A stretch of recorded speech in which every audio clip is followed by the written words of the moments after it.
devant ce trône glorieux. Notre Dieu, il a son trône qui est basé sur la justice. Il est lui-même le vrai juge qui est juste. Sa bonté est inépuisable. Et son amour incommensurable. Le Dieu à la puissance redoutable. À sa nature formidable. Oui, il mérite l'honneur. Il mérite ses parfums de bon honneur. Il mérite que nos acclamations. Tu es digne, tu es digne. Alléluia, alléluia. Jésus, merci Seigneur. Gloire à Jésus. Il est merveilleux. Ce matin, nous avons à partager sur un thème qui est très nécessaire.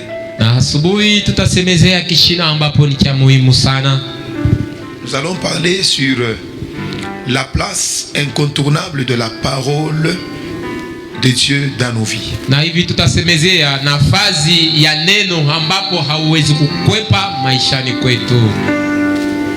La parole joue un très grand rôle.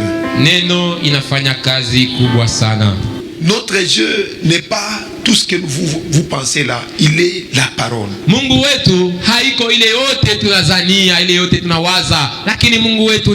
Est-ce qu'on peut vivre sans Dieu? Est-ce qu'on peut réussir sans Dieu? C'est-à-dire la parole qui est Dieu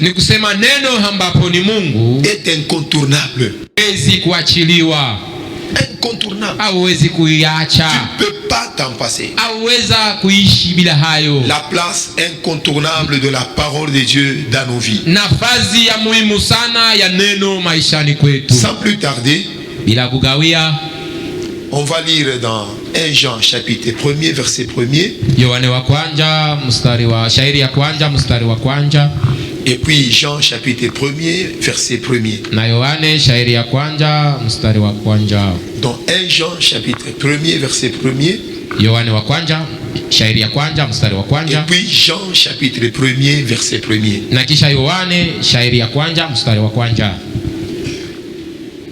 La place incontournable de la parole de Dieu dans nos vies. Commencez la lecture. 1 Jean chapitre 1er, le premier verset, nous lisons au nom de Jésus-Christ. Amen. Ce qui était dès le commencement, ce que nous avons entendu, ce que nous avons vu de nos yeux, ce que nous avons contemplé, et que nos mains ont touché, concernant la parole de vie.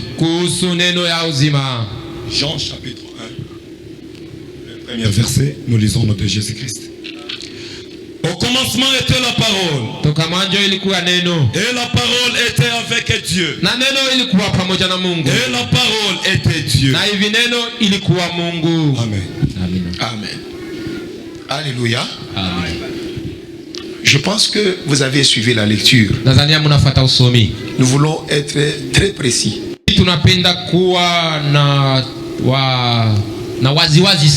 Et nous voulons nous aider à ce que nous puissions avoir des vies fondées, enracinées dans la parole.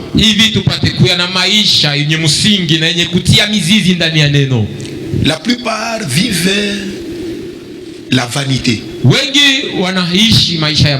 Tout simplement parce que la parole n'a pas encore trouvé place dans leur vie. Mais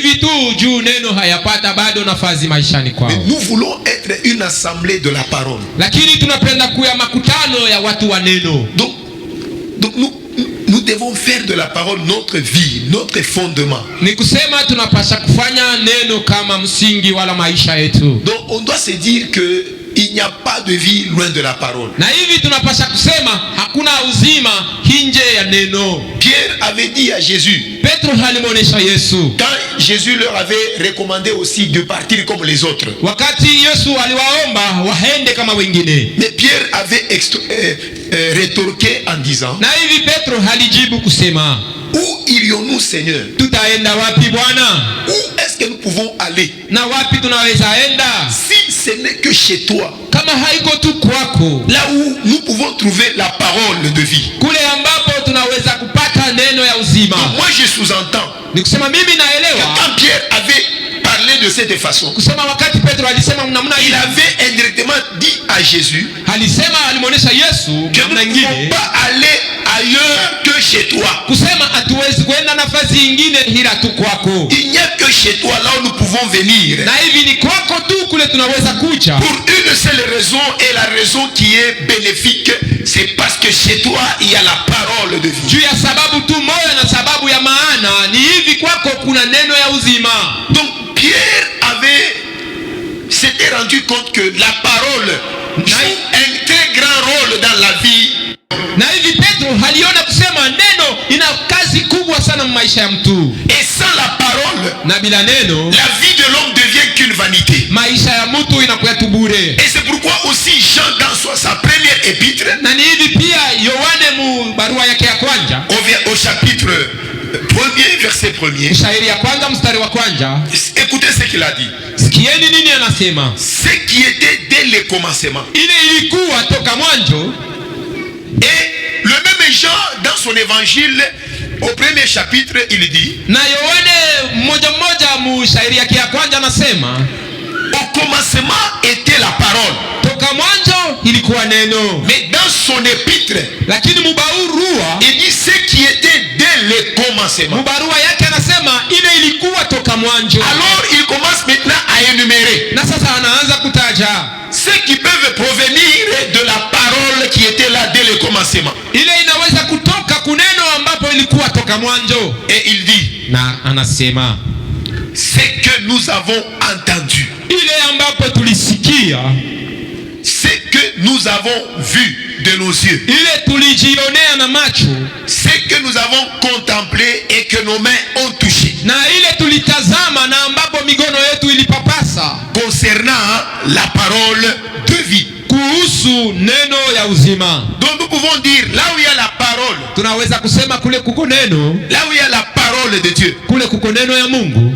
Cette parole donne le droit à l'homme d'entendre. Neno ile inampatia ruhusa huyu mtu ya kusikia. Et cette parole a la possibilité de créer des choses que l'homme peut voir. Na neno ile ina uwezaji ya kuumba maneno wala vitu ambapo mtu anaweza ona. Là où il y a la parole de Dieu, je permets qu'il puisse y avoir aussi contemplation des choses palpables qu'on peut toucher. Kule kuna neno ya Mungu, Mungu anaruhusu pia kuwe maneno ambapo mtu anaweza kuona na kupapasa. Parce que en soi la parole, na yenyewe neno, c'est ça la source de toute existence. Ni hayo chemchemu ya uzima wote. Tout ce que vous pouvez toucher, yote ambapo mnaweza kugusa, tout ce que vous pouvez palper, yote mnaweza kupapasa, tout ce que vous pouvez entendre, yote mnaweza kusikia, tout ce que vous pouvez voir, yote mnaweza ona, trouver comme source d'existence, c'est la parole de vie. Ina chemchemu yayo neno ya uzima. Sans la parole, bila neno, on ne va pas entendre, hautasikia, on ne va pas voir, hautaona, on ne va pas toucher, hautapapasa. Alléluia. La parole est incontournable, bien-aimé. Neno ni ya muhimu, hauwezi kukepwa mpendwa. La parole a la place incontournable dans nos vies. Na neno ina nafasi ya muhimu maishani kwetu. Pour que l'église hivi kanisa puisse être efficace, ipate kuwa ya nguvu, pour que l'église hivi kanisa puisse vivre la plénitude du bonheur sur la terre, ipate kuishi utele wa heri duniani, il faut que cette dernière puisse se discipliner à être attachée à la parole de Dieu. Inapasha kanisa ijipatie lizamu kuneno la Mungu. Parce que sans la parole, maana bila neno rien ne se crée. Hamna kitu kinaumbiwa. Alléluia. Amina. Sans la parole, bila neno rien ne se fait. Hamna kitu kinafanyika. Sans la parole, bila neno rien ne s'entend. Hamna kitu kinasikika. Sans la parole, bila neno rien ne vibre. Hamna kitu et sans la parole, na bila neno rien ne palpable. Hamna kitu kinapapaswa. La parole. Neno. Ah, la place incontournable dans nos vies. Inafazi ya maana ya muhimu sana maishani kwetu. Regardez même les églises. Natazameni hata makanisa. Vous savez que les églises c'est du fer. Mnajua makanisa inaachana Selon le dose de la parole entendue. Kufatana na kipimo ya neno ambapo inasikiliwa. Des églises qui sont basées à la prière seulement. Makanisa ile inajipana tu kumaombi ont du mal même à évoluer. Ina kigumu ya kuendelea. Que je vous donne une preuve. Tumipatie kionesho. Avez-vous déjà vu un groupe de prière mneshakaona kundi ya maombi qui évolue? Ile inaendelea. Là où on vient seulement pour prier. Kule watu wanaenda tu kuomba. Il y a des mamans qui ont commencé des groupes de prière. Kuna wamama walianza makundi ya maombi. Beaucoup de papas ont commencé des groupes de prière. Baba wengi walianza makundi ya maombi. Et beaucoup des frères et des sœurs qui ont commencé des groupes de prière. Na wandugu na wadada wengi walianza makundi za maombi. Nous venons de Likasi. Sisi tunatoka Likasi. On a entendu du temps de maman c'est maman Goretti. Tulisikia wakati ya mama Goretti. Il y a eu d'autres mamans qui ont fait des groupes. Kulikuwa mama wengine walifanya makundi ya maombi. Mais tous ces groupes là n'existent plus. Lakini makundi zote zile leo haziko. Ça n'existe plus. Haziko. Mais l'église, c'est là où on reconnaît la plénitude de la parole. Ni huko wanatambua utele wa neno. Cette parole pleine. Neno ambapo ina utele wake. Et elle est prêchée avec toute sa force de la plénitude. Na inahubiriwa na nguvu yake yote ya utele. C'est pourquoi l'église ne peut pas la renverser. Hawawezi kuyaangusha. Parce que l'église a comme soubassement, fondement la parole. Maana kanisa ina kama msingi neno. C'est pourquoi tout ce qui est fondé sur la parole devient, on ne peut pas le renverser facilement. Ni maana yote inajengewa juu ya neno, hauwezi kuyaangusha. Alléluia. Amina. La place incroyable de la parole. Nafasi ya muhimu sana ya neno.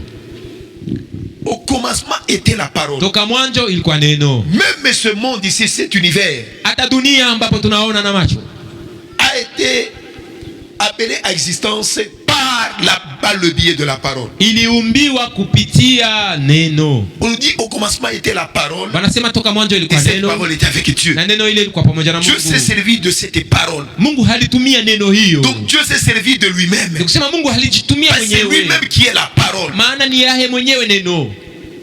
Et il est venu dans ce monde. Na ilikuja duniani. Pour créer des choses palpables. Juu ya kuumba vitu vya kupapasa. Pour amener les gens à toucher, à entendre, à voir. Juu ya kupeleka watu waone, wapapasi. La parole de Dieu neno la Mungu doit avoir une place incontournable dans ta vie. Inapasha kuwa nafasi ya muhimu sana maishani kwako. La parole est appelée à jouer beaucoup de rôles. Neno inapasha kufanya kazi mengi sana. Des gens qui prospèrent dans la foi. Wale wanaendelea muimani. Des gens qui réussissent dans la foi. Wale wanaweza muimani. Même des gens qui sont guéris dans la foi. Hata wale wanaponywa muimani. La main invisible mugono yasionekana na macho de Dieu, ile inaingia mtendo ya Mungu, c'est la parole. Ni neno. Alléluia. Amen. La Bible est claire. Biblia ni wazi. Qu'il y avait des gens qui étaient tourmentés. Kusema kulikuwa watu walilemewa. Recouru à Dieu. Na walimkimbilia Mungu. Et Dieu n'a pas envoyé autre chose. Na Mungu asikutuma kitu kingine. Pour les guérir. Juu ya kuwaponya. Dieu les avait envoyé la parole. Mungu haliwatumia neno. Pour guérir son peuple. Juu ya kuponya taifa yake. Dans leur détresse. Muhole yao.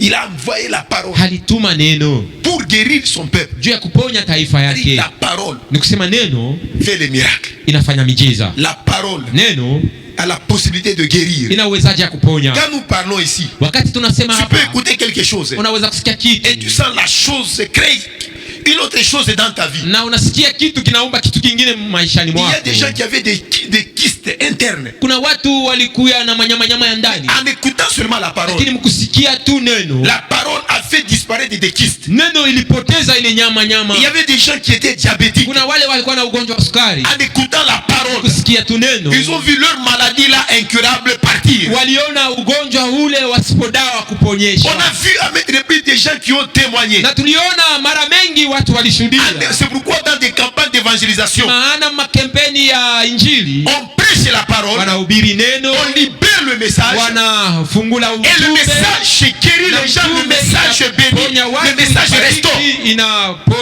La parole est incontournable. Na hivi neno ni ya muhimu, hauwezi kuikimbia. Si vous voulez avoir la vie restaurée, ukataka kuwa na maisha yenye kurekebishwa, une vie aménagée, maisha yenye kutengenezwa, Dieu ne va pas utiliser autre chose si ce n'est que la parole. Mungu hawezi kutumia kitu kingine ila tu neno. On dit que la terre était informe et vide.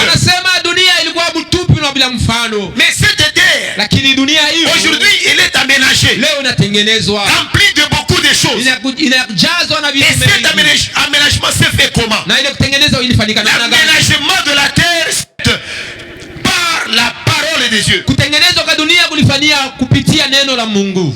C'est par la parole que Dieu a habillé la terre. Tout ce que nous voyons, les plantes, les beaux oiseaux et les arbres de toute espèce, les étangs d'eau, les océans, les mers, les lacs, les fleuves, des rivières, des ruisseaux, toutes ces choses-là sont venues avec la parole.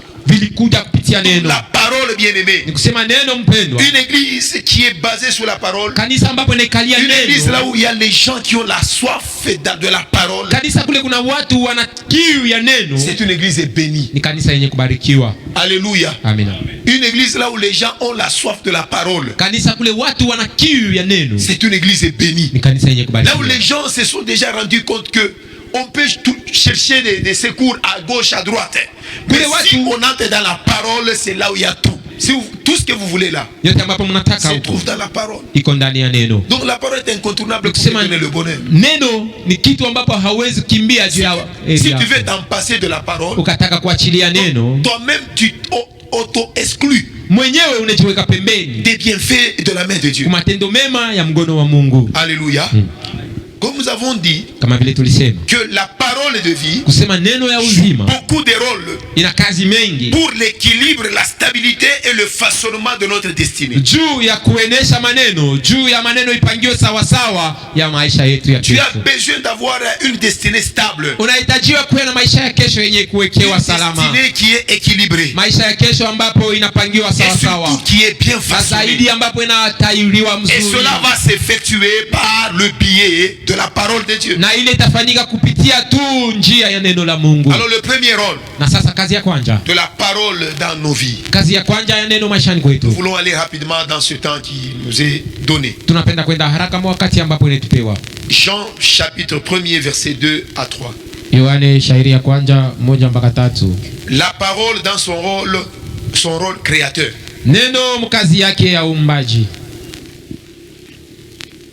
On nous lise rapidement. Jean chapitre 1er.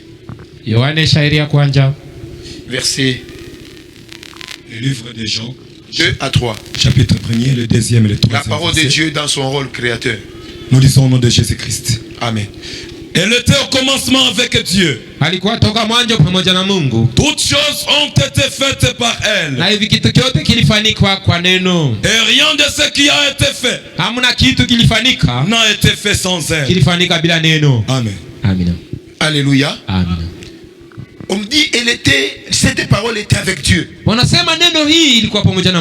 on nous dit que toutes choses, tout ce que nous voyons ici, ont été faites par la parole.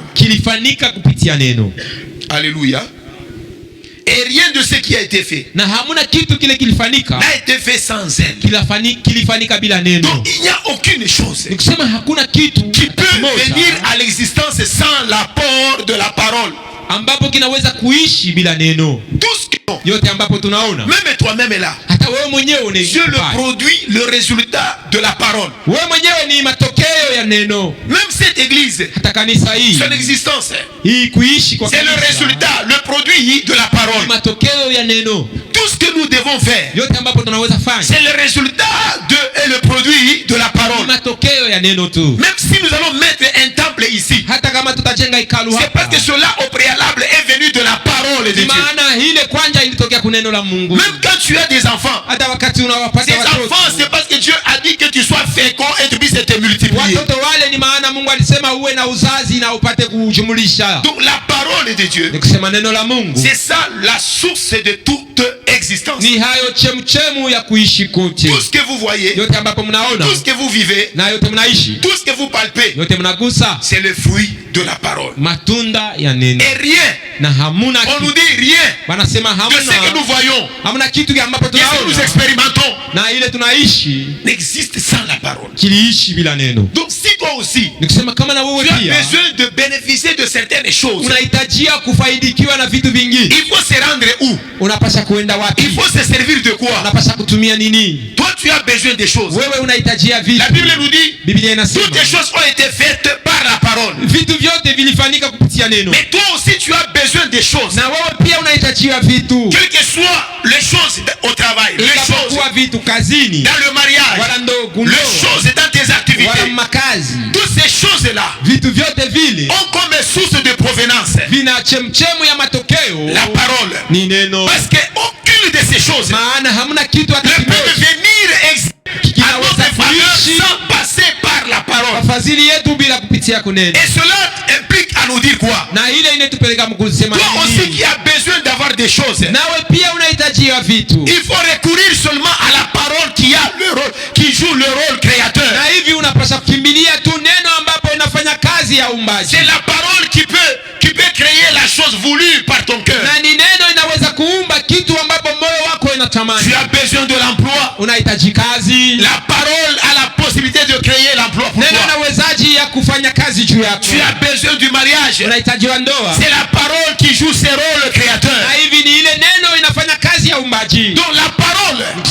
a la possibilité de répondre à tes besoins en les créant. Neno inawezaji ya kujibu kuhitaji yako mkuiumba. Parce que Dieu ne s'était pas servi d'autres choses. Maana Mungu hakutumia vitu vingine. Appeler à l'existence toutes ces choses que nous voyons. Tu aume vitu vyote ambapo tunaona. Et la liste des choses n'est pas encore terminée. Na kartari ya maneno hata ya malika. Toi aussi tu peux les créer. Na mwenyewe unaweza kuyaumba. Les appeler à l'existence par la même parole. Unaweza kuviumba kupitia neno yenyewe. Donc la parole ukisema neno joue le rôle créateur.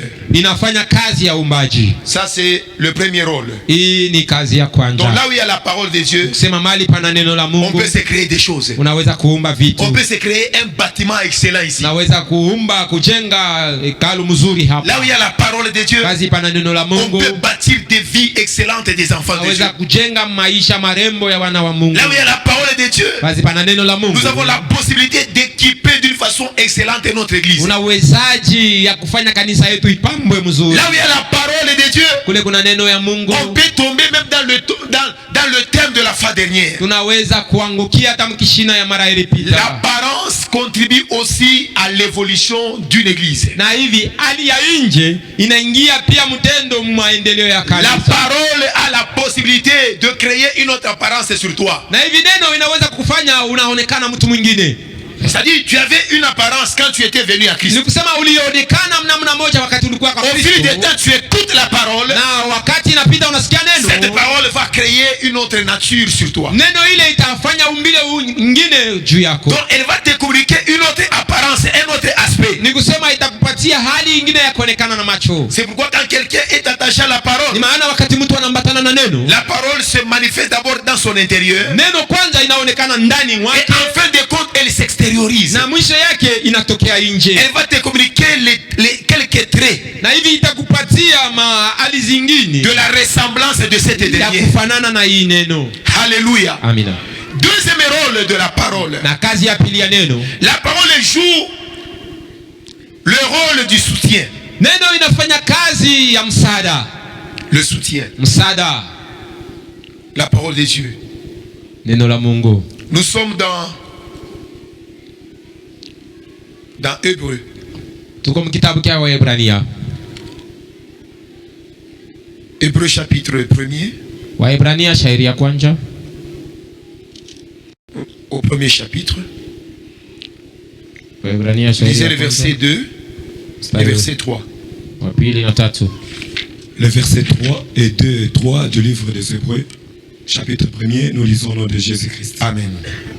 Dieu dans ces derniers temps Mungu mawakati za mwisho nous a parlé par le Fils, alitusemezea kupitia mwana, qu'il a établi héritier de toutes choses, yule halimfanya murithi wa kitu kyote, par lequel il a aussi créé le monde, kupitia hivi aliumba pia dunia, et qui na yule nani étant réfléchi de sa gloire ambapo ni kionesho ya utukufu wake, et l'empreinte de sa personne, na chapa ya mtu wake, et soutenant toutes choses par sa parole puissante, na mwenye kushikamisha vitu vyote kupitia mkono wake wa uwezo, a fait la purification des péchés, alifanya utakaso wa dhambi, et s'est assis à la droite de la majesté divine, na hivi akaikala kuume ya mheshimiwa wa Mungu, dans le lieu très haut, mahali pa juu. Amen. Amina. C'est lui qui veut avoir un certain soutien. Yule anapenda kupata msaada fulani. Vous n'avez pas à recourir seulement aux oncles, aux tantes, aux grands-mères, aux grands-pères. Hamwezi tu kukimbilia shanga wala mjomba wala kambo. Mais le soutien par excellence, lakini msaada ya ubora que nous devons avoir, ambapo tunaweza kuwa nao, vient de la parole de Dieu. inatoka kuneno la On Mungu. dit que Dieu dans ces derniers temps, wanatuambia kusema Mungu il nous a parlé par le Fils, alisemezea kupitia mwana, que lui-même a établi en tant que héritier. Yule mwenyewe Mungu alimfanya muriti, Héritier de toutes choses, muriti wa kitu kyote, par lequel il a aussi créé le monde, kupitia haye haliumba pia et dunia, qui étant le reflet de sa gloire, na ambapo ni kionesho wa et utukufu l'empreinte de sa wake, personne, na chapa wa mtu et wake, il soutient toutes choses anasaidia maneno yote par la parole puissante. kupitia neno ya uwezo. Donc si tu veux que Dieu puisse soutenir tes entreprises, Ni kusema ukataka Mungu asaidie, tu veux que Dieu puisse soutenir ta santé, ukataka Mungu asaidie afya yako, si tu veux que Dieu puisse te soutenir dans tes études, na ukataka Mungu asaidie si tu veux shule que Dieu yako, puisse te soutenir, ukataka Mungu akusaidie jouir, bénéficier du soutien divin,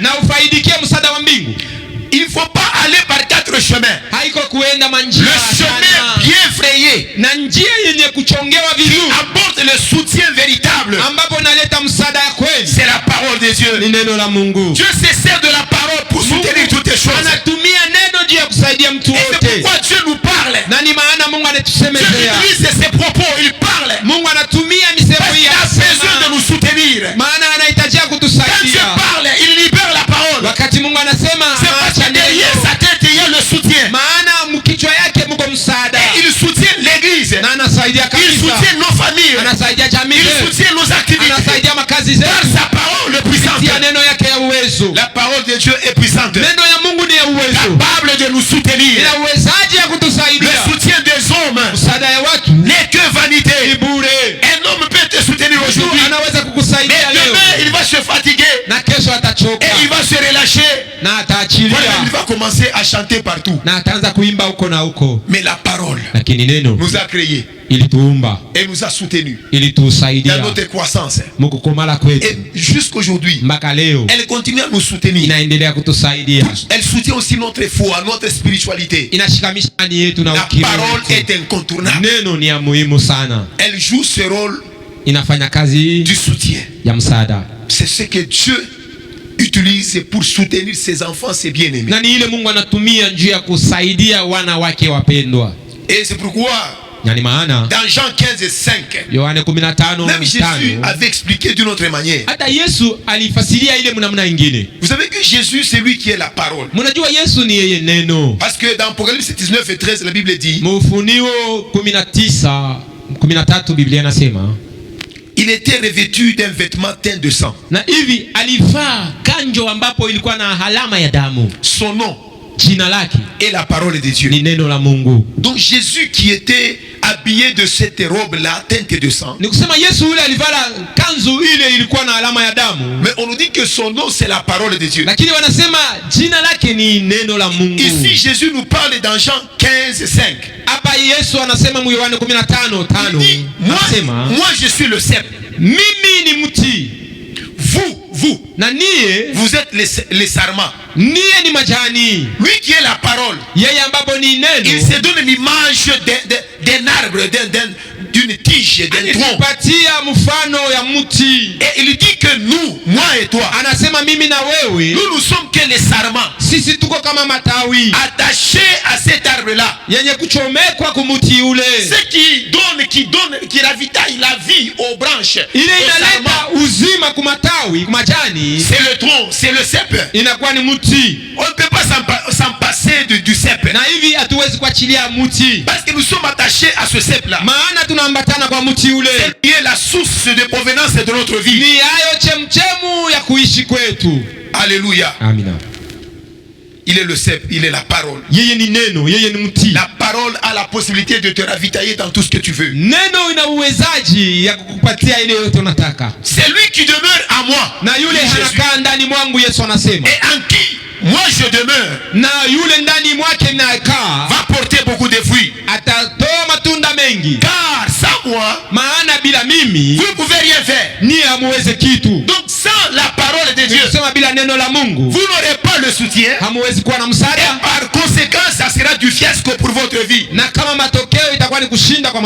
Donc la parole est incontournable si tu veux réussir. Si tu veux avoir le soutien, si tu veux que la divinité puisse te soutenir, il faut te baser sur la parole de Dieu. Parce que sans la parole de Dieu, vous ne pouvez rien faire. Troisième rôle de la parole. La parole dans son rôle purificateur. Pour être un chrétien saint, un chrétien qui a le cœur pur, parce qu'on nous dit que celui qui a le cœur pur sera ami du roi. Mais le roi là c'est notre Dieu. Pour être son ami, il faut détenir un cœur pur. Mais qu'est-ce qui peut rendre pur ton cœur? Qu'est-ce qui peut te rendre pur? Bien aimé, est-ce que c'est du homo? Non. C'est le savon que vous vantez avec des publicités pour des ondes? Je ne pense pas. Avec du savon, c'est là où l'intelligence de l'homme s'était arrêtée. C'est vrai, l'homme est intelligent. Il a créé des choses, il a fabriqué des choses qui peuvent rendre propres nos vêtements. Mais l'homme n'a pas su comment purifier le cœur. Avec quoi purifier le cœur? Mais on nous donne le savon parfait. La parole c'est celle qui joue le rôle purificateur. Et nous pouvons lire cela dans Jean chapitre 15 verset 3. Et puis dans Jean 17 17. Ici Jésus dit, il s'adresse à ses disciples. Déjà vous êtes purs à cause de la parole que je vous ai annoncée. Donc quand vous écoutez la parole, elle vous rend pur. Alléluia. Vous êtes déjà pur. Pourquoi? Pas parce que vous avez utilisé le savon. Tout simplement parce que vous avez donné les oreilles à écouter la parole. Et cette parole que moi Jésus que je vous ai annoncé, pas des paroles des hommes, mais la parole de Dieu a la place incontournable dans la vie de l'homme. Donc la parole de Dieu qui est annoncée, quand vous l'écoutez, elle vous purifie, elle vous rend pur. C'est pourquoi même Jésus, après avoir terminé sa mission, on a le rapport à son père dans sa prière sacerdotale. Dans Jean 17 et 17, il a demandé à son père, qu'est-ce qu'il avait dit? Père, sanctifie ces gens qui m'ont accepté par ta vérité, parce que ta parole est la vérité. Donc c'est la parole qui sanctifie. C'est la parole qui libère le cœur de l'homme du péché. Donc dans ton salut là, pour que tu sois agréable devant Dieu, il te faut l'état de pureté de cœur. Et ce qui peut te rendre pur, il n'est que la parole. C'est-à-dire vous êtes déjà pur avec la parole que vous entendez. Et tu as la possibilité de vous sanctifier par la parole qui est la vérité. Alléluia. Ça c'est le troisième rôle de la parole. Quatrième rôle de la parole, nous avons la parole qui joue son rôle du fondement de la prière. Du fondement de la prière. Toute prière na ombi yote qui est faite en dehors de la parole, ambapo inafanywa nje ya neno, c'est une prière mal faite. ni ombi inafanyika mbaya, et par conséquent elle ne sera jamais exaucée. na matokeo maombi ile haiwezi jibiwa. La bonne prière, maombi nzuri, quelque part on nous dit, ni maana fazi moja wanatuambia, vous demandez des choses mnaomba vitu et vous ne trouvez pas, na amuvipati parce que vous demandez mal. maana mnaomba mbaya. L'exaucement dépend de Dieu lui-même. na Mungu mwenyewe, ça ne dépend pas de l'homme. haihusike na mtu. Écoute, tu mérites un peu t'ouvrir l'intelligence. Qui anapenda kwanza kufungula akili Je yako. vous ai dit que Jésus, c'est lui qui est la parole. Nilimiambia kusema Yesu ni yeye neno. Actuellement, leo hapa, tel que la Bible nous dit, vile Biblia inasema, tel que la Bible nous dit, vile Biblia inasema, Jésus est où? Yesu iko wapi? Il est où? Iko wapi? Il est où Jésus? Iko wapi Yesu? D'après les Saintes Écritures, kufuatana na maandiko takatifu, d'après la parole, kufuatana na neno, Jésus il est déjà monté. Yesu ameshapanda. Il est à la droite du Père. Iko kuume ya baba yake. Qu'est-ce qu'il fait? Anafanya nini? Il est en train de faire les rapports. Iko nafanya ripoti. En train d'écrire les rapports célestes. Iko naandika ripoti ya mbingu. Il fait quelque chose. Anafanya kitu. Qu'est-ce qu'il fait? Na anafanya nini? Il intercède. Iko naomba. Il prie. Anaomba en faveur de ta vie maisha yako et de ma vie. Na maisha yako. C'est-à-dire, quand tu pries, kusema wakati unaomba, Dieu n'exauce pas la prière de l'homme. Mungu hajibu maombi ya mtu. Dieu s'exauce lui-même. Lakini Mungu hanajijibu mwenyewe. La parole doit être le fondement de ta prière. Inapasha kuwa msingi wa maombi yako. Pour que ta prière hivi maombi yako puisse être efficace ipate kuwa ya nguvu et toujours trouver des suites favorables na kupata jibu iwezekanayo. Alléluia.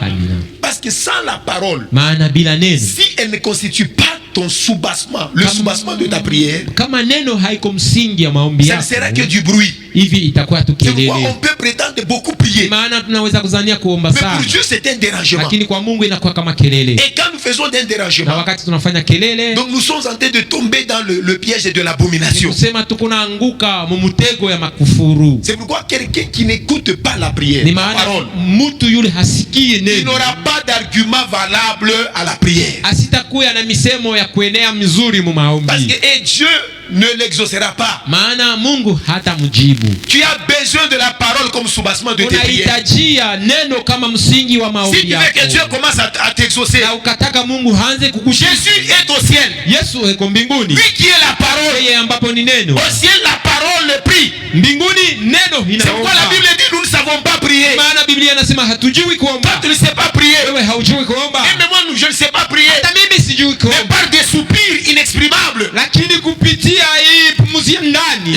Cette parole qui est esprit, neno ile ambapo ni roho, nous inspire. Inatuvuvia une sorte de prière interne. Aina fulani ya maombi ya ndani. Cette prière qui vient de Dieu, qui vient du trône de Dieu. Na maombi ile inatoka kuenzi ya Mungu. Qui est faite par Jésus. Ambapo inafanyika na Yesu. Qui est à la droite du Père intercédant, priant pour toi. Anakuombea. Si tu es en bonne connexion avec lui, na kama uko muhusiano mzuri, tu auras l'inspiration de la prière de Jésus à ton sujet. Utapata uvuvio ya maombi ya Yesu. Et c'est à ce moment-là que tu sauras prier. Na ni kule utajua kuomba. Parce que ce que tu diras, maana hilo utasema, ça ne viendra pas de toi, mais ça viendra de lui, le intercesseur. Kwake yeye muombaji wa kweli. Comme j'ai dit, Dieu n'exauce pas l'homme. Kama vile Mungu, kama vile nilisema Mungu Dieu s'exauce lui-même. Lakini Mungu anajijibu mwenyewe. C'est pourquoi écoute, ni maana sikia, toute prière qui est mal faite, ombi yote inafanyika mbaya, c'est la prière qui n'est pas basée sur la parole. Ni ombi ile inafanyika bila neno. Quand vous priez, vous lisez dans Proverbe 28 verset 9. Wakati mnasoma Mezali 28. Écoute ce que la Bible dit. Mstari wa 9, sikia Biblia inasema. Si quelqu'un détourne l'oreille pour ne pas écouter la loi.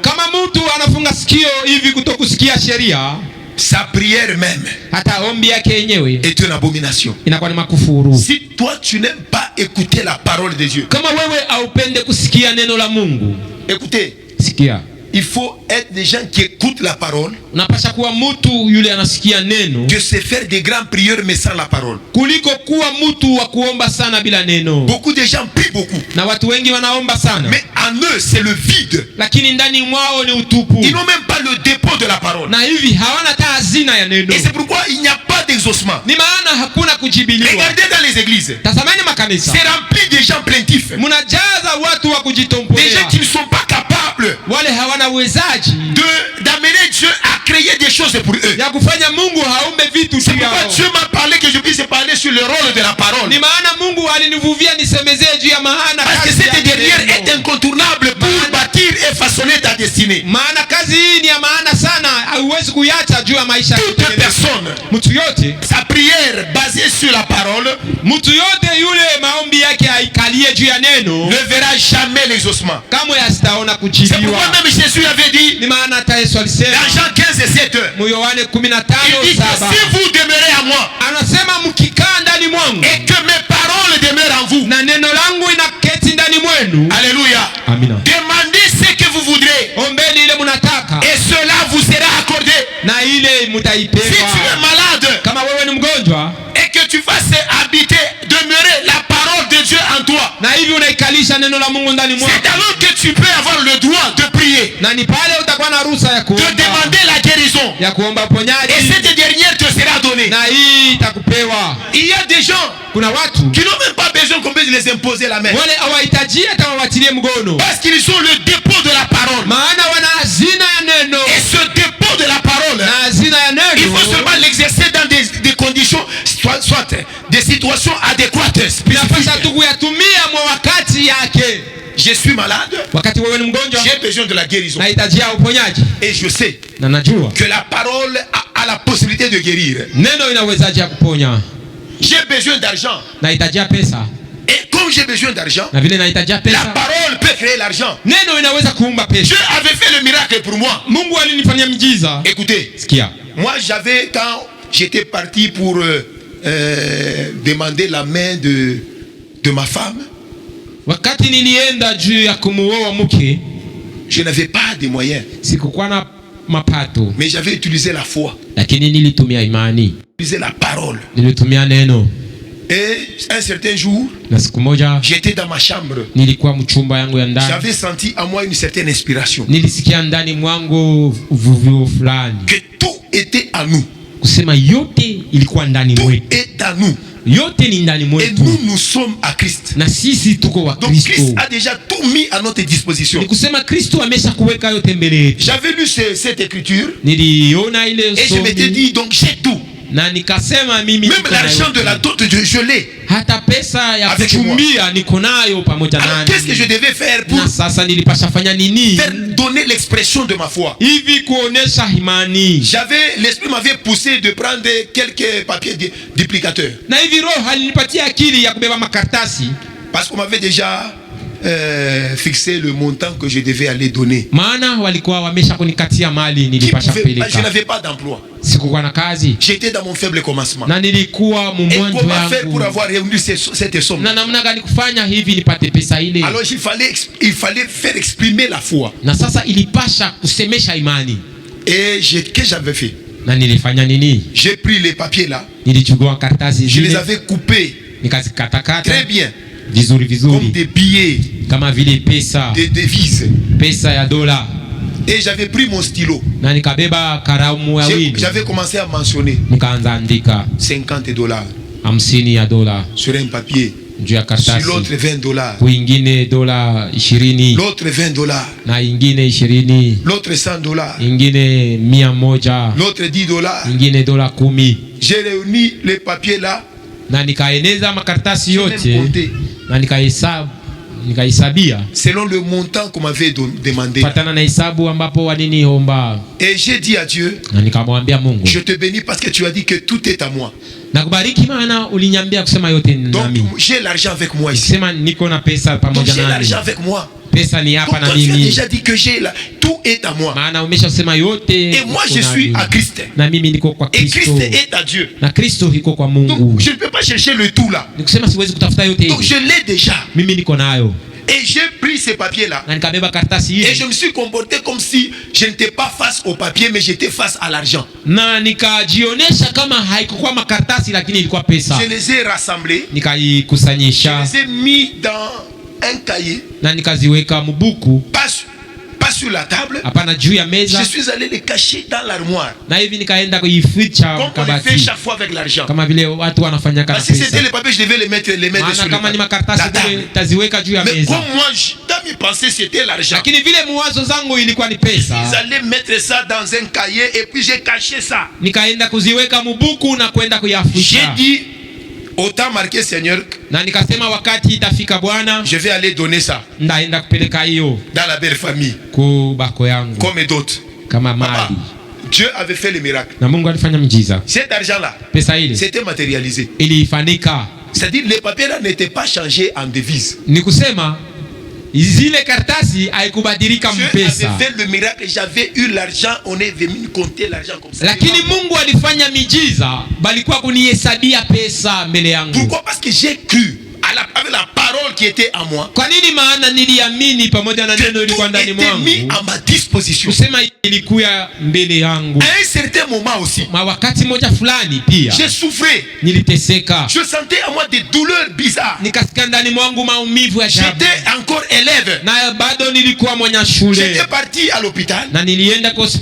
On m'avait examiné. Mais il n'y avait rien. Mais je souffrais atrocement avec des douleurs. Pour moi, ce qui me restait à penser, à m'imaginer, c'était la mort. Je me disais, je dois maintenant mourir.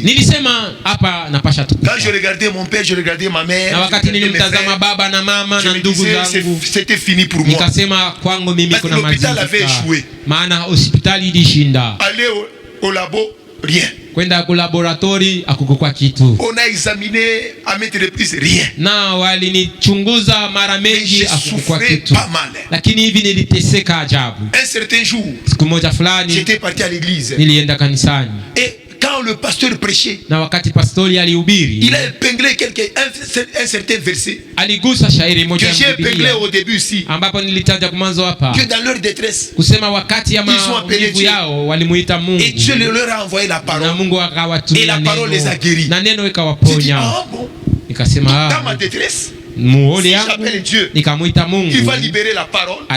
Et la parole va me guérir. Alors je comprends pourquoi le pasteur a touché cela dans l'église. C'était la nuit là.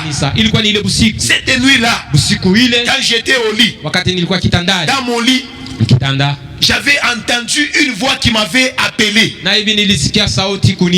Cette voix là qui disait, il m'appelait par mon nom. Kiama 3 fois. Pourquoi tu crains? Pourquoi tu crains? Pourquoi tu crains? Ne crains pas. Et j'ai vu les anges venir me guérir. Et c'était la guérison. Je me suis réveillé le matin. C'était une très grande joie. J'ai fait des démarches partout. Je suis allé à gauche, à droite. Je suis rendu en Panda, à Toyota, pour aller annoncer que je suis guéri. La guérison miraculeuse. Tout ça, ça venait d'où? La parole. La parole donne le poids à la prière. La prière sans parole, elle est vaine. Elle ne donnera pas de réponse. Cinquième rôle de la parole. La parole joue son rôle de rendre heureux. Neno inafanya kazi ya kufanya mtu hawe wa heri. De rendre heureux l'homme dans son activité. Neno inamfanya mtu hawe wa heri mkazi yake. Il y a beaucoup de gens qui entreprennent. Kuna makazi, watu wengi wanaanzisha makazi. Il y a beaucoup ceux qui font des activités. Watu wengi wanafanya makazi. Mais ce ne sont pas tous ceux qui continuent, qui persévèrent. Lakini si wote wanaendelea. Il y a ceux qui ont l'habitude de commencer. Kuna wale wanazowezo za kuanza. Au bout d'un certain temps, wakati fulani ça disparaît. Na kazi inasimama. Et tu es parmi ces gens-là. Na wewe saa zingine ni mmoja wa watu avec les beignets. Ulianza na kupiga mikate. Le dernier lot tu les avais consommés toi seul avec ta famille. Na peke yako ulizipepeta mwenyewe na jamaa. Parce qu'il n'y avait pas la clientèle. Maana huwa watu wa kununua. Il y a même ceux-là qui commencent le chant. Kuna wengine wale wanaanza hata Ils kilimo. ne peuvent pas arriver jusqu'au bout. Hawawezi fika Ils mwisho. peuvent labourer, mettre semences, Wanaweza kulima, wanaweka mbegu, mais ils n'ont pas la possibilité lakini hivi hawana uwezaji même de sarcler. hata ya kupaluria. Et ils font un travail vain.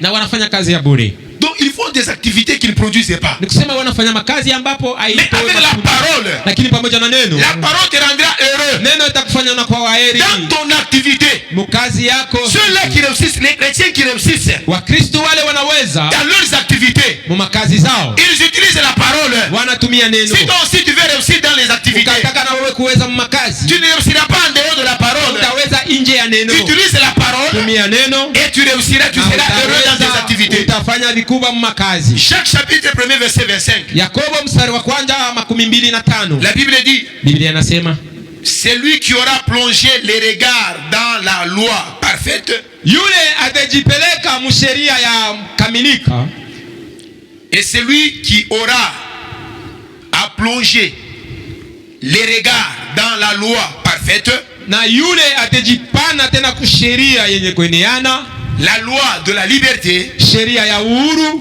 et qui aura persévéré, na yule atadumu, n'étant pas un auditeur oublieux. na mkuu wa mtu ambapo hausaulike. On nous dit, Wanatuambia mais se mettant à l'œuvre, na hivi anajiweka kukazi, celui-là yule sera heureux dans son activité. atakuwa waheri mu makazi yake. Donc, pour être heureux dans son activité, Nikusema hivi uwe waheri mu makazi, il faut plonger son regard dans la loi parfaite. unapasha kujipana mu sheria yenye kueneana. Il faut se donner à la parole. Unapasha kujipana kuneno. Quand tu te donnes à la parole Wakati unajipana kuneno et en la mettant en pratique, na mkuweka mtendo, tu seras heureux dans ton activité. hivi utakuwa waheri mu Quelle makazi que soit ce yako. que tu fais, Ngapokuwa ile Dieu te unafanya, rendra heureux. Mungu atakufanya waheri. Même Josué nous avait confirmé cela. Hata Yoshua alituhakikishia hayo. Josué dans son premier chapitre verset 8. Yoshua mu shairi yake ya kwanza Il mstari wa dit que ce 8. livre de la loi ne s'éloigne pas de ta bouche, Anasema sheria hii, kitabu cha sheria hiki kisiende mbali na mais kinywa dis-le yako. jour et nuit,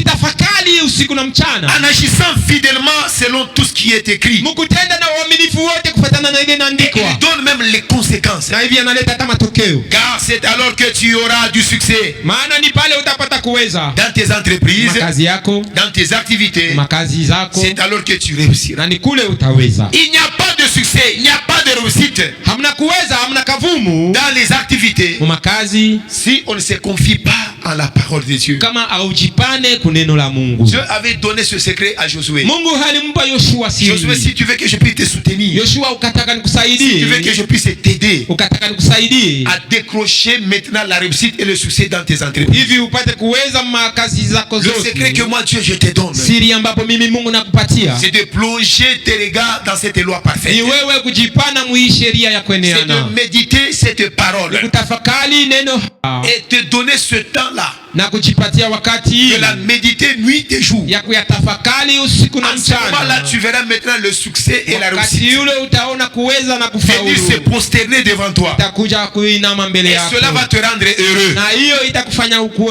Pour être waheri, heureux dans ces na hivi entreprises. jua kuwa waheri mu C'est-à-dire makazi, pour avoir la joie des sema kuwa na activités furaha ya makazi et la réussite et le succès. kuweza na kavumu. Il faut seulement se confier à la parole de Dieu. Napasha tu kujipana kuneno la Mungu. Alléluia. Sixième rôle. Na kazi ya hii, La parole de Dieu neno la Mungu joue son rôle séparateur des choses. inafanya kazi ile ya kuachanisha vitu. La parole a la possibilité de se faire séparer des choses. Neno ina uwezaji ya kuachanisha vitu. Pourquoi aujourd'hui Kwa nini leo beaucoup de gens cherchent à être même spirituels dans les églises, watu wengi wanatafuta wawe hata wakiro mu mais makanisa, ils ne parviennent pas. lakini Ils hawafikii. sont toujours des chrétiens émotionnels, Wao wanabaki tu Wakristo wa des chrétiens bivukutu, sensationnels, Wakristo wa bivukutu basés sur tu, les sentiments. wanakalia mania, Ils veulent se débarrasser des sentiments wanataka kuondosha mania et monter de degré, na kupanda hatua, être des chrétiens spirituels. wawe Wakristo wa kiroho, Ils ne parviennent pas. lakini hawafikie. Vous savez pourquoi? Unajua kwa C'est nini? parce qu'ils ont ignoré la place de la Maana parole. walisaulika neno, fasi ya neno. Hébreux 4 et 12. Waebrania 4:12. Hébreux 4 et 12. Nous lisons. Tunasoma.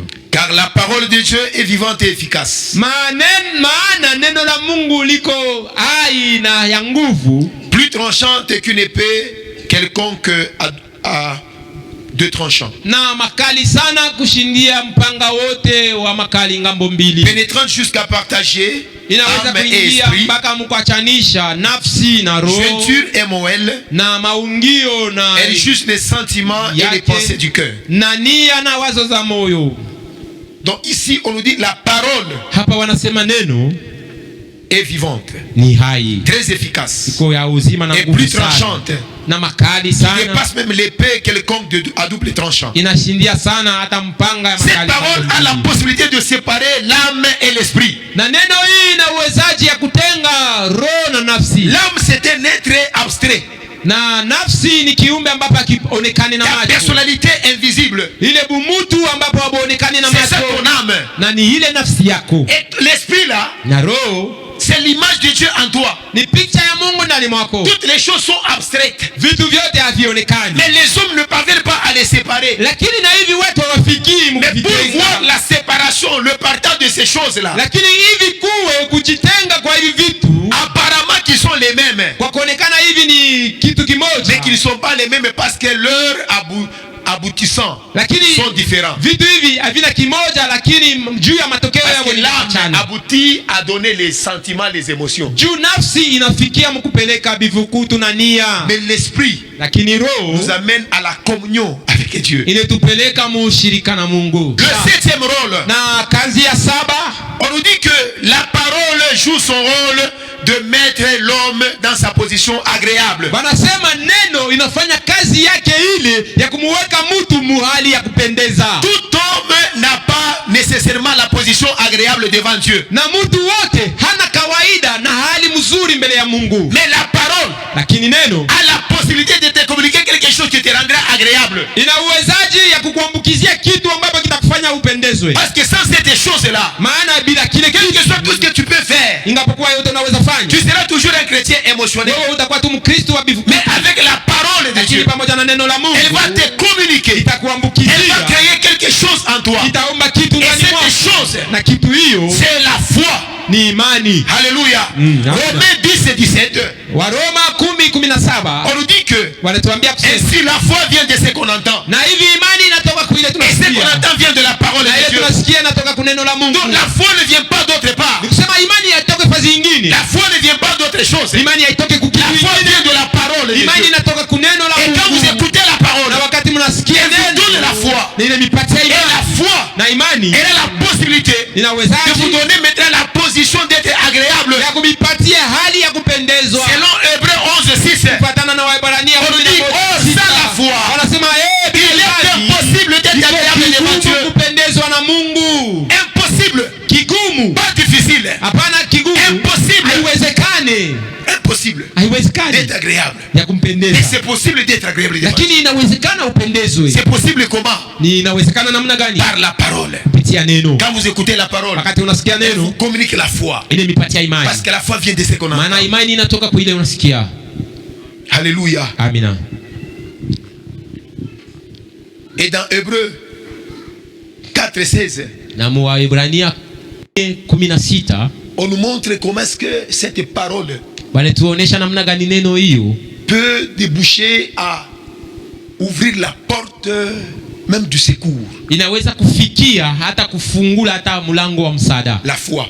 Imani. C'est pourquoi on dit approchons-nous. Ni maana wanasema tukaribie. Donc avec assurance, c'est-à-dire avec foi devant Dieu, devant le trône de Dieu. Kumbe na imani na hakikisho mbele ya Mungu. Devant le trône de Dieu. Mbele ya enzi ya Mungu. Il faut s'approcher avec foi. Inapaswa kukaribia na imani. Mais si toi tu t'es approché uniquement avec ton corps, lakini kama wewe ulijongea ulikaribia tu na mwili wako bila imani, ulikuwa ndani ya Kristo, tu es venu en touriste, ulikuwa kama mpelelezi, tu es venu seulement visiter en promenade, ulikuwa kama mtu anakuja kutawalika kutembea tembea. Mais tout celui qui est venu devant le trône de Dieu avec assurance, avec foi, lakini yoyote yule alikuwa mbele ya enzi ya Mungu na imani na hakikisho, peut espérer être agréable. Anaweza kutumainia kuwa mtu wa kupendeza. Et quand tu deviens agréable, Dieu a la possibilité de te secourir. Na wakati unapendezwa, Mungu ana uwezaji ya kukuokoa. Approchons-nous donc du trône de la grâce avec assurance. Ni maana wanasema karibieni kumbe kuenzi ya Mungu na hakikisho. Avec foi. Wanasema na imani. Pour obtenir miséricorde. Hivi kupata huruma. Et trouver grâce. Na kupata neema. Afin d'être secouru. Na hivi usaidiwe wakati. Alléluia. Amen. La parole, neno, dans son 8e rôle, mukazi yake ya mnane, joue le rôle défenseur. Inafanya kazi ya kutukinga. Alléluia. Amina. La parole, neno, elle nous défend. Inetukinga.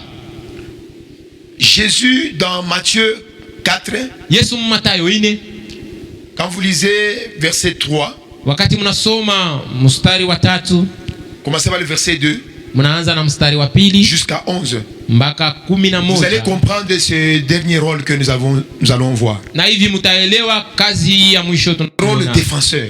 Kazi ya kutetea. La parole va te défendre. Neno itakutetea, itakusemea. Alléluia. Amen. Ce n'est pas la prière qui va te défendre. Haiko maombi itakusemea. Jésus avait prié pendant 40 jours. Yesu aliomba kadiri ya masiku 40. Et cette prière, na maombi ile, elle était aussi accompagnée de la force, la puissance du jeûne. Ilisindikizwa pia na nguvu na uwezo ya mafungo. Donc il a prié. Kusema aliomba autant de jours. Masiku fulani. En jeûnant. Est-ce que le diable avait eu peur de lui? Eti shetani alimuogopa. Le diable, même après la prière, hata kisha maombi, le diable n'avait pas, il avait laissé d'abord Jésus prier. Shetani alimwacha Yesu kuomba. Il ne voulait pas intervenir au 2e jour, 3e jour. Na shetani asikupenda kuonekana siku ya pili. Il voulait dire seulement que même avec la prière, ça ne peut pas faire peur au diable. Na hivi walipenda tu tuelewe kusema hata maombi même avec le jeûne, ça ne peut pas faire trembler le diable. Hata mafungo haiwezi kumtetemesha shetani. La prière et le jeûne ne peuvent pas faire fuir le diable. Maombi na mafungo haiwezi kumkimbiza shetani. C'est pourquoi Jésus, lui qui est Dieu, ni maana Yesu yeye ambapo ni Mungu, avec toute sa sainteté, na utakaso wake wote, il a prié et jeûné. Aliomba na alifunga. Mais le diable, il s'était pas retenu. Lakini shetani asikujizuie. Et puis il a attendu à la fin. Na alichunga kumwisho. Pour prouver qu'il n'avait pas peur de la prière. Juu ya kuonesha kusema yeye asikuogopa maombi. Il n'avait pas peur du jeûne. Asikuogopa mafungo. Mais le diable peut se retirer devant une seule chose. Lakini shetani anaweza kukimbia tu mbele ya kitu kimoja. Qui peut nous défendre valablement. Ambapo kinaweza kututetea dans toutes les situations dans lesquelles nous pouvons nous retrouver. Mahali zote ambapo tunaweza kujikuta. Et cette chose là, na kitu ile, c'est la parole. Ni neno. C'est pourquoi Jésus, ni maana Yesu, venant de jeûne et de prière, na 40 jours, et le diable ne s'était pas retenu à aller auprès de lui. Il est allé là-bas. Il a tenté. Il a tenté jusqu'à le prendre sur ses épaules, le transportant. Tu viens dans l'église, tu commences à chanter Tumukanyange Shetani Leo. Papa, tu t'amuses bien. Il prend ton créateur, le transporte. Ton créateur qui n'a pas péché, qui est juste, qui est fidèle, qui est très saint. Mais après sa prière, le diable s'approche de lui. Alors que tu dis que tu vas faire fuir le diable avec ta prière, ta prière où il y a beaucoup de calomnie, ta prière avec beaucoup d'impudicité, ta prière avec l'ivrognerie. Tu penses que tu vas faire peur au diable. Jésus lui-même qui n'avait pas bu la boisson enivrante, qui n'avait pas commis l'impudicité, qui n'avait pas dit de profaner les choses, il avait gêné, il avait prié. Mais le diable était venu, il avait soulevé, il a pris d'un lieu pour l'amener à un lieu élevé. Alors toi avec les péchés, et puis sans effet. Et puis moindre chose tu dis sans effet. Sans effet. Sans effet. Sans effet. La prière avec le péché. Maombi pamoja na dhambi. Panduku. C'est compliqué. Inakuwa hatari.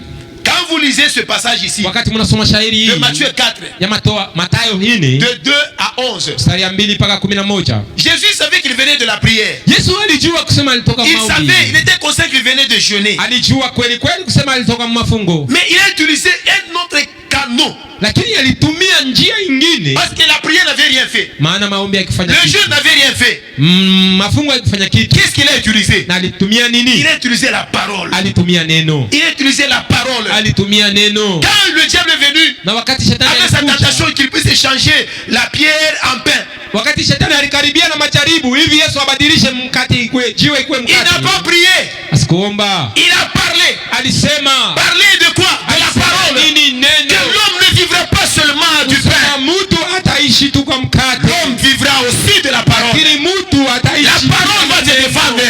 Neno. Dans toutes les situations critiques là où tu te retrouves.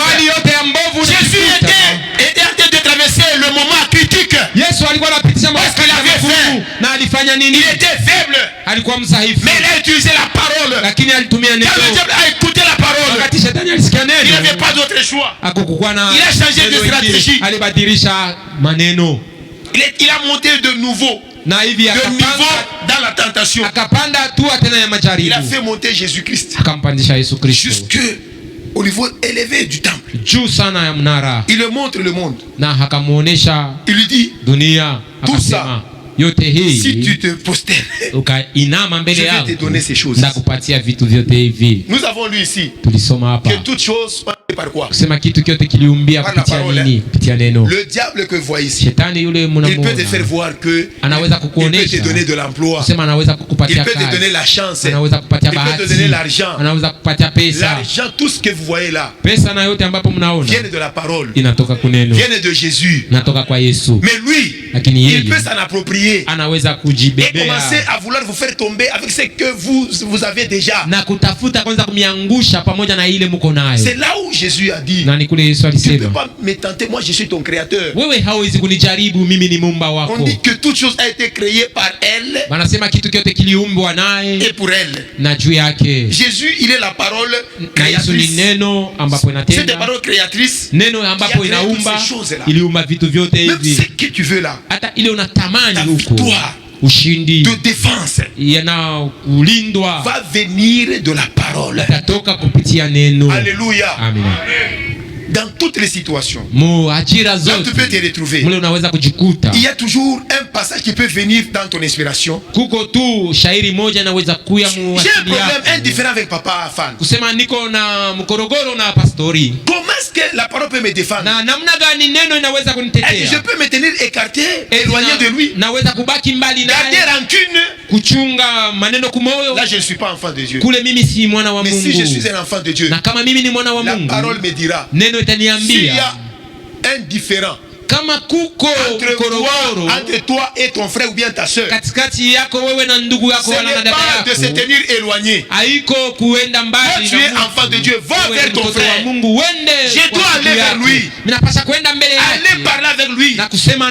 Papa, mon cher, baba yangu mpendwa, tu m'as lésé. Ulinijaribu. Quand tu as parlé de cette façon, wakati ulisema hivi hivi, peut-être lui-même ne se rend pas compte qu'il m'a lésé. Mara zingine mwenyewe asijui asema alikujaribu. Enfant de Dieu, na mimi kama mwana wa Mungu, je puisse faire appliquer ce que la parole de Dieu me dit. Napasha kufanya vile neno linaniambia, kwenda mbele yake, présenter ce cas, na kusema maneno yake. Il va se rendre compte que je suis lésé. Wakati ataona kusema mimi niliujiwa, na tutatengeneza. C'est ce que la Bible dit. Ni ile Biblia inasema. La Bible n'encourage pas les enfants de Dieu à être des ennemis. Biblia haiwasukumia watoto wa Mungu wawe waadui. Nous avons la parole. Na kama kweli il n'y aura pas d'adversité parmi nous. Katikati yetu hakutakuwa uadui. On ne peut pas se regarder comme ça. Hatuwezi kuanza kuangaliana na macho ya juu na chini. On ne peut pas faire ça. Hakuna, hatuwezi kufanya hiyo. Tu ne peux pas, en tant qu'enfant de Dieu, tu as des ennemis. Hauwezi kama mtoto wa Mungu wewe kuwa na waadui. C'est pourquoi ni maana tous ceux-là qui peuvent nous léser, wote wale wanaweza kutuumiza, on leur donne le pardon. Tunawahurumia. Parce que la Bible nous dit il faut pardonner. Maana Biblia inatuambia inapasha kurumia. Rumia. Moi je ne peux pas garder rancune. Mimi siwezi kuchunga kasirani. Moi je préfère affronter les gens comme ça. Ni maana mimi naona vizuri kupambana na watu hivi. Tu me laisses, je t'affronte. Unanifanyia mbaya na kuja kukuona. Tutengeneze. Hivi kompusa rangi. Parce que je ne saurais pas rester là. Je suis allé, je passe en cours de route na pitana hivi. Kisha niko na kimya Toi tu parviens à faire cela, tu es païen. Et ta vie n'a pas le soubassement de la parole de Dieu. Mais Dieu, ce matin, il veut prendre ta défense. Et Dieu c'est la parole. Dans toutes les situations, commence à utiliser la parole. Et la parole te rendra heureux. Cette parole va te libérer. Cette parole va t'élever. Cette parole va te répondre. La parole va créer pour toi des choses. Alléluia. Parce que la parole c'est ça la solution. Que Dieu vous bénisse.